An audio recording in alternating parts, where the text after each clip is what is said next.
After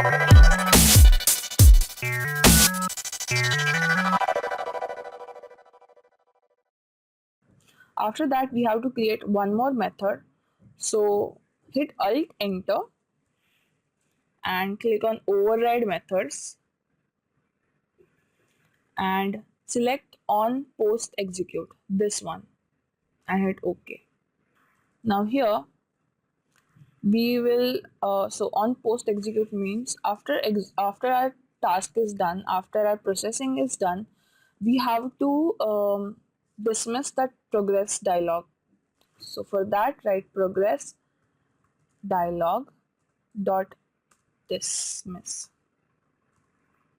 and callback dot done, and here pass null, because when we are registering uh, we are not getting any response, so that's why it is null.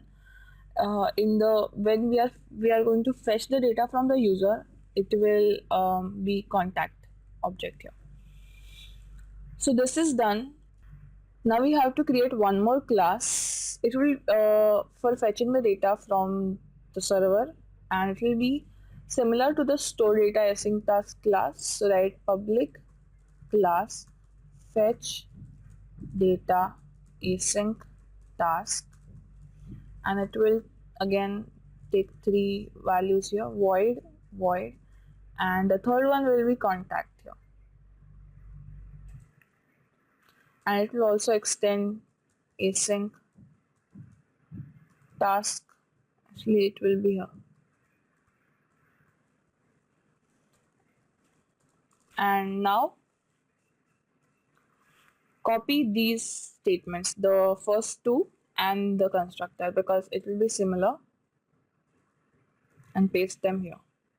Here instead of store, make it fetch. Everything else is same. After that, we also have to copy this method and post override. So I'm just going to copy everything and paste it here, and we will make changes here. So in the do in background method, here it will be contact, because it will return a contact variable. The first statement will remain as it is. When the user is fetching the data, when it is fetching the data from the server, it will only fetch the username and password, not the name and email, because when the user is logging in, it will only he will only insert the username and password.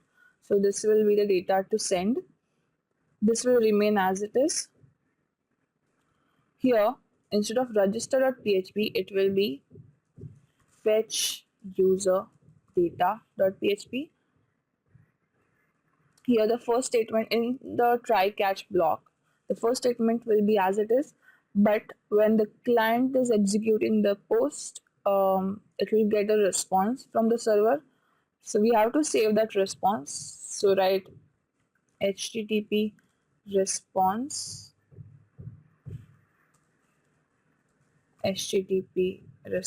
equals client.execute. After that, write http entity equals http response dot get entity. It should be the object.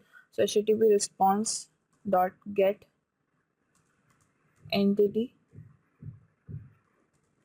Now we will convert it to a string form. So write string result equals entity utils dot toString, and here we will pass the entity. Now as in the fetch user data.php, we are sending a JSON object. So we will create a JSON object here. So that JSON object hit alt enter so that the class will get imported, equals new JSON object, and we will pass the result here. So we will check if the JSON object dot length equals 0. So if length is equal to 0, that means nothing is being returned. So write return contact equals null.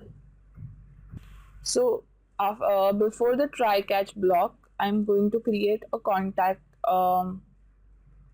object and make it null here. So if the length is 0, that means nothing is getting returned, so it will be null. Else string name equals, we are going to create name and email strings. Name, just initialize them so that you won't get an error later. Then write if JSON object dot has, and here pass name. So if it has name attribute, then name equals JSON object dot get string, and here pass name. And do the same for email. So we already have the username and password, so we will only fetch the email address and name. If you have any more attributes that you created while creating this app, then you can fetch them too. And after that, write returned contact equals new contact,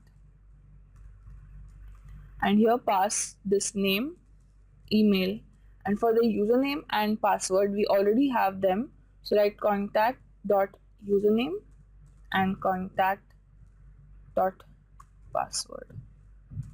So this is done. In the on post execute method, here the callback done will return a contact. So write, it won't be void, it will be contact returned contact, and here it will be returned contact, and here also it will be returned contact. So this is done. Now open the manifest file, android manifest.xml. Here we will have to declare the activities. So here write activity and dot register, and just close it. Then similarly activity